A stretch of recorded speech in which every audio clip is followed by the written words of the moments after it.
You'll all level at least 4 times tonight. Right. Little just, well, for the love of Bahamut, I hope most of you answer this. Hey, Norton says no. Sorry, we're done. This is why we started early. Okay, where was All I? part of the Oh master yeah. plan. I hope most of you, or at least half of you, answer this. Who here plays or has played D&D? All right. Hooray! We're in there. Okay, everybody except for I Black saw Aaron. two that didn't raise their hand. It's all right. Alright, so 2 didn't. All right.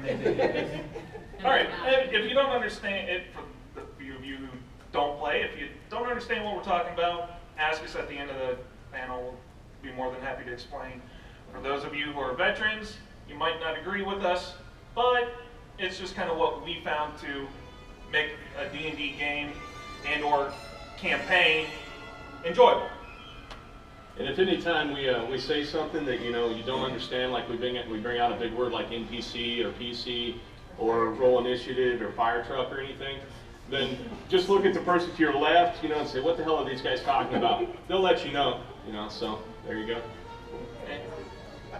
Or bring up jars of mayonnaise, that It's an Alvin's joke. it's an This Alvin's jug's joke. full of mayonnaise. Come on. All right, first on, prep work is a big key on any D&D, whether it's just a quick dungeon crawl or an entire campaign.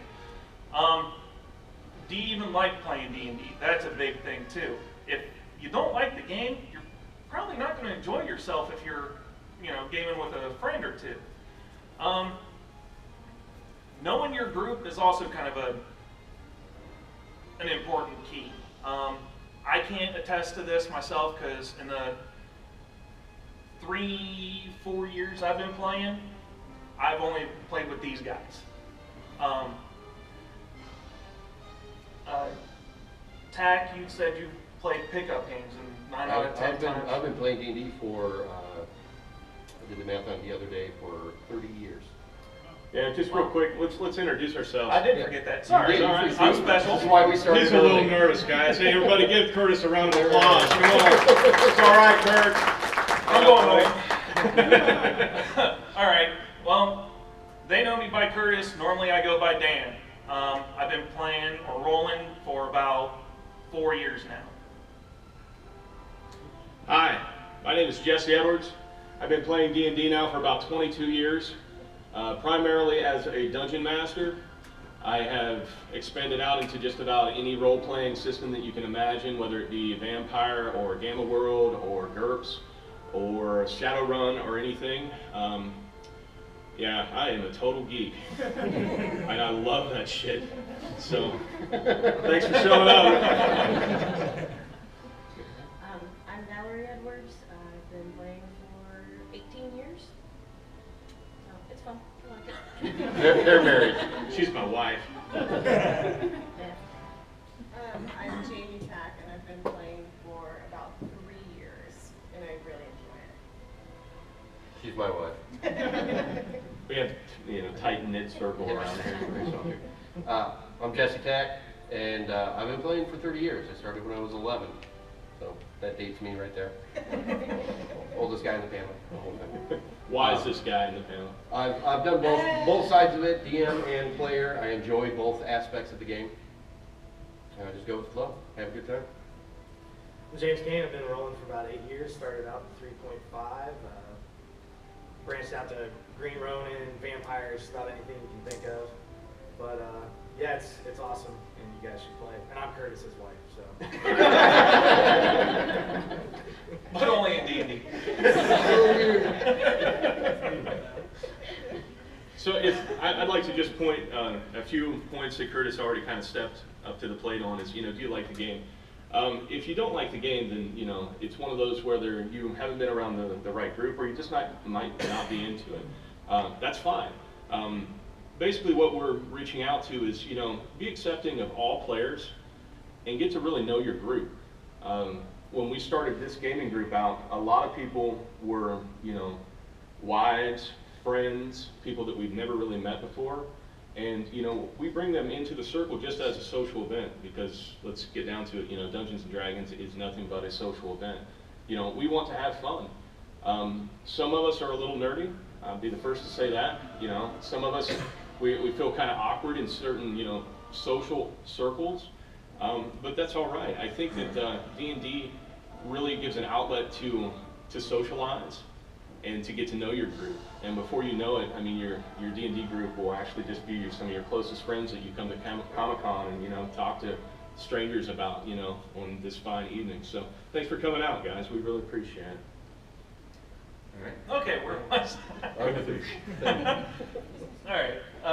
Like I said, socializing. I can't, like I said, I can't attest to it. I know, Tack, you were saying something about you've played pickup games, and 9 out of 10 times they just kind of suck. Yeah, it can be unpleasant. It can be fun too, but most of the time, if you just roll into a group like at a store and you don't know anybody sitting at the table, generally everybody is somewhat uncomfortable in that situation unless you know who you're playing with. So definitely knowing your group is key to a really good session or evening or campaign. Because hopefully, if you crack a joke, they all get it, Right. or we're thinking the same thing. So. They're also not trying to pickpocket you when you ain't looking. Right. Yeah. All right. Committing to the group, setting a time and a place to game. Like for instance, we play Sundays at about 6. Every Sunday. We don't now. We all start showing up about 6 o'clock, maybe a little before, a little after, but we don't start gaming until everyone's there and ready. There's always, you know, if you know you're going to be there, but let them know, you know, hey, I'm going to be a few minutes late, or whatnot. Or hope to God they don't start before you get there.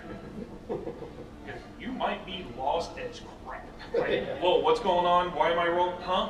Why So- am I tilted? You are now until What monster? I just got here. You know, and the next to food and drink, have snacks. Yeah. Yes. Have Have snacks. snacks. Fuel. Have snacks. Nerd fuel is good.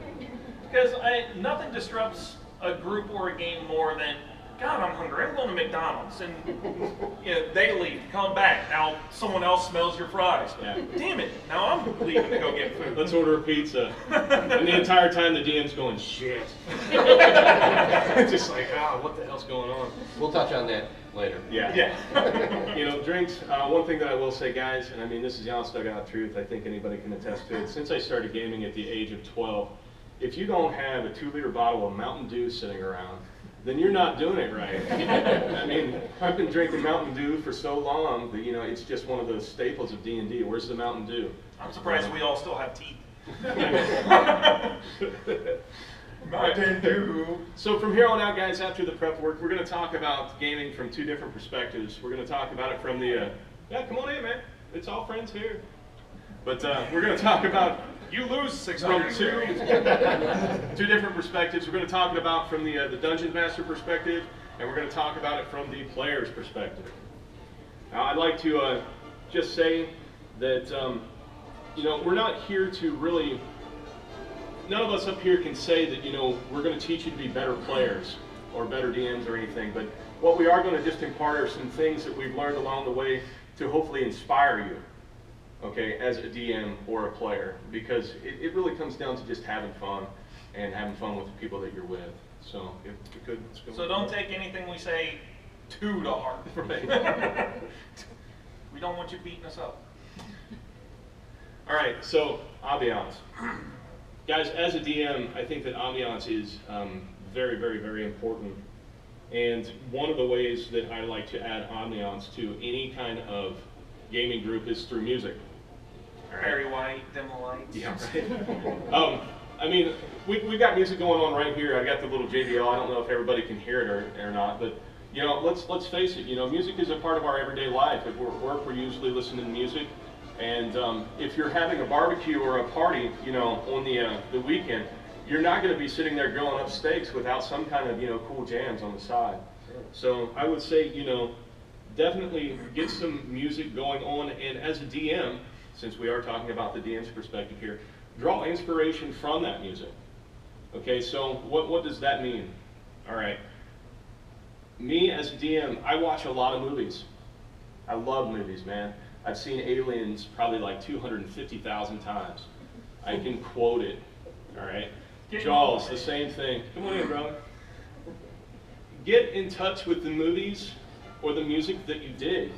You know, when we're sitting around socializing there for the first hour or so, we usually have Iron Maiden or something, you know, rocking out. We're not really going for the, hey, it's time to game, all right?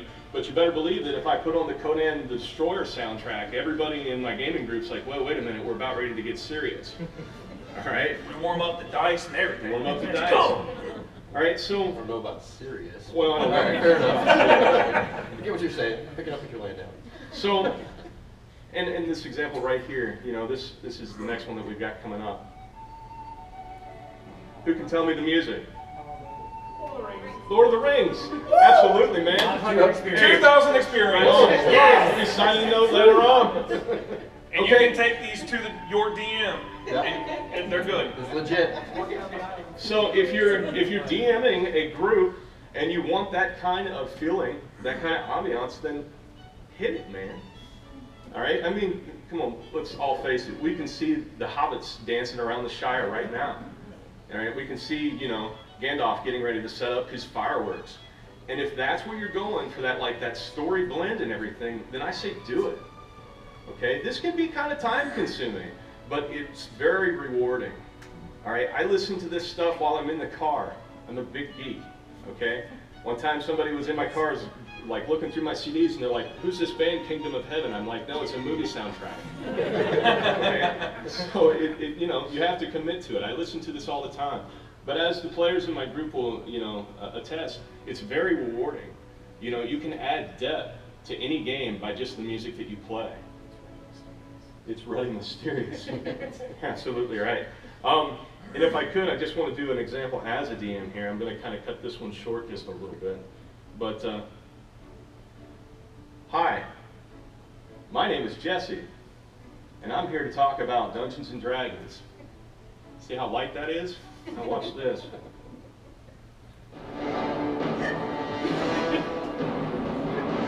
Hi, I am Jesse, and I'm here to talk about Dungeons & Dragons.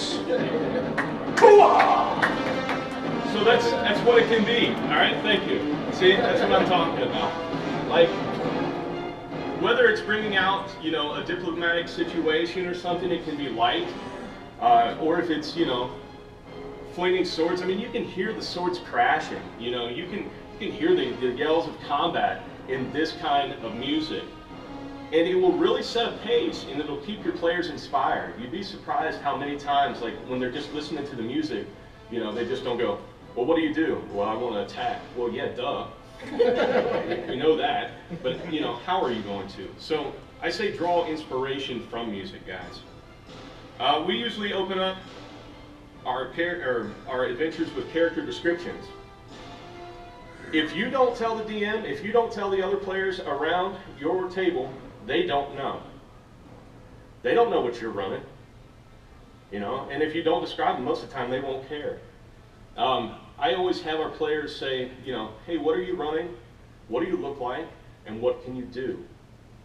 That's always cool because, you know, what do you look like and what are you wearing? You know, because it's much better to say, you know, I have a +3 sword that I've known as Foe Hammer that, you know, glows green when goblins are around, rather than just saying, I have a +3 longsword. All right, you're going to be able to draw a lot more inspiration on that. And if we don't know that you know, dress in cloaks and you have a ring of invisibility and you're a ranger and you can do A, B, and C, we're not going to pay attention.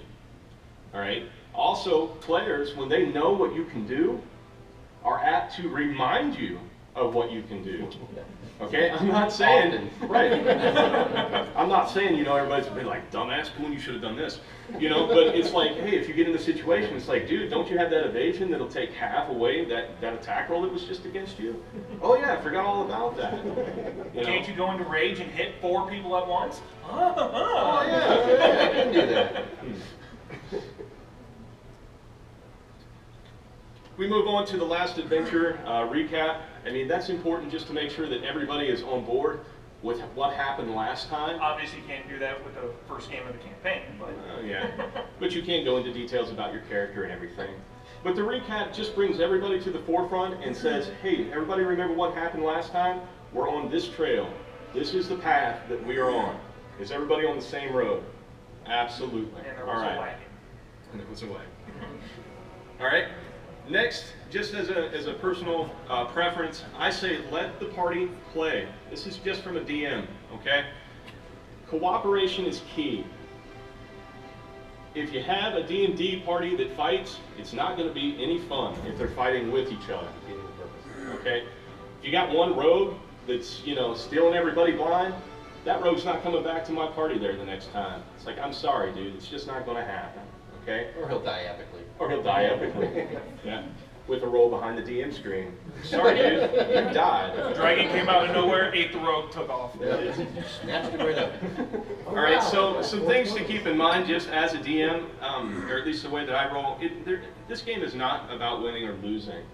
All right, I've seen characters come away from a gaming table with as much happiness when their character died because he went out the right way. Yep. Okay, and I've seen, you know, people just rejoice for killing a white dragon with a gnomish boot. That happened once. That happened. We can tell that story later if you're interested. My wife, yeah, killed a white dragon with a gnomish boot. It was epic for her. It sucked for me. not gonna lie. But anyways, it's not about winning or losing, and it's not about DM versus player. You know, if your DM is got a vendetta against the players, then you're probably in the wrong group. Or at least you have the wrong DM. You know, if you have a DM that just absolutely takes pleasure in hurting his players, then what do you say? I'm sorry, he's a dick. You know, that sucks, man. All right, that sucks. So it's not about DM versus the player, and then no bickering. Okay, this one is something that I think if you've ever gamed that you've kind of dealt with. You know, something goes not your way, somebody's a rules lawyer, doesn't matter, you know. If you're ready for that, you know, mature role-playing experience where your party can bicker with one another and have different points of view, then I welcome it, but you better be ready for it. What I cannot stand is hearing bickering between a DM and a player or a player and a player. That's wasting time, and I'm not up for it, okay? And this is how it works usually. I learned this one, you know, I used to have to just tell people to shut up. But, you know, it's like, hey, it's a DM thumb. You know, if you're arguing with me, if you made a point, I'm sorry, man, I'm squashing it. And we're going to go with mine because, you know, it's my story. I don't want to, you know, tee you off or anything. We can come back to the rules and stuff later. But just in the name of the game advancing, this is the way that I want to roll. You know, usually players will be like, okay, that's fine. Bickering between players, if you focus on cooperation, usually that won't happen. Everybody will settle into their role, and then everything's good. You know that if you have to go and try to steal a crown or something, you better let the rogue or the ranger get up there in the front. You know, if we're being attacked by a dragon, better let the meat shield get up front. All right, so there you go. No bickering. What we got? All right, next we're going to go just straight on to the adventure. But right now we're going to take 10. Take 10's usually when we take a 10-minute break. Of course, we're not going to do that right now, but we're going to back it up. We're going to go over some players' perspectives over some things that we just said. So with that being said, who's got the first? Well, it's kind of long. It's everybody, whoever would think. D&D, you're playing heroes, more or less. You're a hero. Act like one. Yep. Do some badass crap. Yes. Heroes do heroic things. Yes. Hey, don't just hit him. Kick his face in. Yeah. Go ahead, James. What did your hero recently do? Are we talking about the dual 20 incident? Yeah. Oh, yeah. No. Sure. Sure. That was a good one too.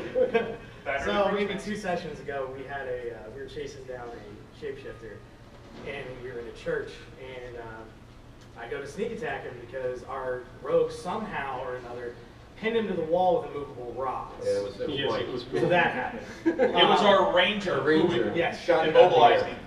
Made the rolls. It was amazing. We'll go into that story later too. So I come up on initiative, and I'm like, I'm gonna sneak attack him. This guy just killed a little kid in front of us. He's going down, man. Jesse goes, all right, give me advantage, roll 2 dice, because we play 5th edition.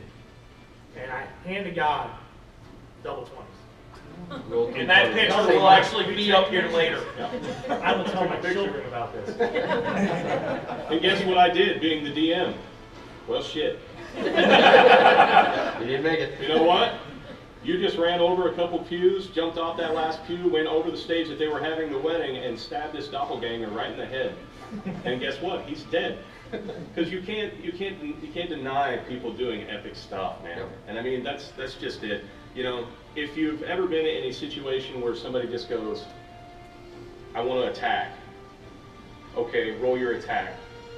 I rolled 20. Okay, you hit. Roll for damage. Okay, I did 12 damage. Next player? Boring. That sucks, man. I ain't playing D&D like that. I've spent 22 years of my life playing D&D. I spent the first 3 years playing it like that. I've moved on.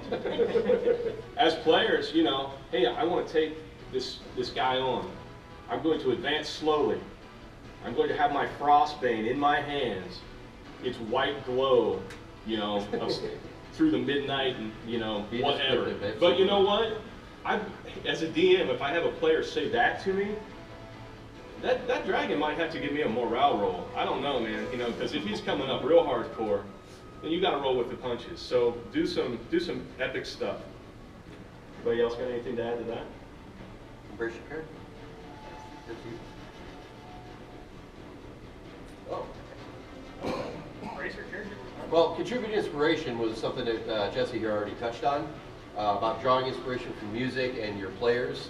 And players can do that as well, draw inspiration from the music, but then contribute. If you come up with a cool idea or something that your party should do, or a cool piece of music, or a cool picture, or whatever, contribute it to the group.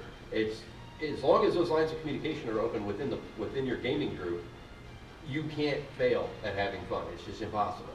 As long as everybody's pitching in something, you know, bring cool cookies. It's like, here, I brought some cookies that look like bats. All right, yeah, brought them for the warlock. Okay, cool. So I think that's just another key point is just contribute inspiration as well as drawing.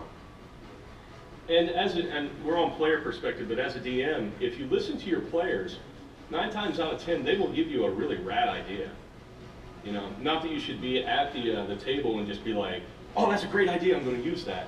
You know, you got to store it away. But if you listen to your players that are at the table, most of the time they'll be talking about twists and plots that you haven't even thought of. Yeah. You know, and they're just like, man, I bet, you know, that group is a bunch of doppelgangers come here to rob the prince blind and blah, blah, blah. And you're sitting there going like, shit, why didn't I think of that? You know, so listen to them because they will inspire you. Or when your barbarian lays claim to a kingdom. Just because. Yeah, that happened. To the dismay of everybody. Well, the most important thing too is embracing and owning your character. I mean, that could be in any way, shape, or form that suits your personality. I don't necessarily get too personally attached to my character because then I get really upset when they die. So I'd rather be sort of attached, and then if they die, I'm like, well, that sucks, I'm gonna roll up another one. So basically, it just depends on how you see yourself being attached to your character. And that allows me to have more fun. Absolutely. And own it. I mean, if you're gonna play a barbarian that's gonna lay claim to a kingdom in a very adult way, do it. Make it happen. You know, be that guy. Be cool. I pretty much just said, mine. Yeah, It's you mine. did. And you got the kingdom. Maybe you want to tell us about how stats are not a priority? Well, they're not for me. I'm the queen of useless characters. She's the bard. Yeah. I die a lot. It's a thing, and it's okay. I'm good with it. If I don't die, I'm kind of wondering what I'm doing wrong. I've been playing for 30 years. I have never seen a single person sit at a gaming group and die as many times as you have. I've never seen it. It's It's true. uncanny. It's Written in true. the stars, man. It's true. We actually had that conversation last week, that she's still alive. It was a Something's miracle. wrong. Yeah, Yeah. it's been too long. Probably shouldn't say that. But I don't build for the min-max route. I like to build my character because then it's more of a whole package for what I'm seeing going on. And sometimes it creates useless things, but then you find ways to make chaos, which helps everybody else. And Kill white dragons. yeah. Kill white dragons with boots. And lastly, guys, I think that, you know, role play your character. I mean, if, you know, sometimes Jamie doesn't get totally into role playing, but, you know, you can tell what her actions are going to be. That kind of goes back to knowing your gaming group and everything. You know, I know who my heavy role players are. You know, I know who's going to kind of sit to the shadows, and I'm all right with that. You know, we're going to talk about like sharing the spotlight here in a little bit, but that's something as a DM and a player, you know, you have to be willing to contribute in some way. You know, whether it be, hey, can I make this check? Absolutely, you can try to make this check. Or, you know, instead of making this check, I want to talk out this entire, you know, diplomatic situation. Well, you know, if that's cool between you and DM, you can do that too. But be ready to role play, or be ready to put players that aren't comfortable in role playing into different situations. When I first started 4 years ago, give or take, I did the boring gaming. I rolled, yeah, I attacked, I hit. Even tried my hand in DMing. I kind of did the boring roll.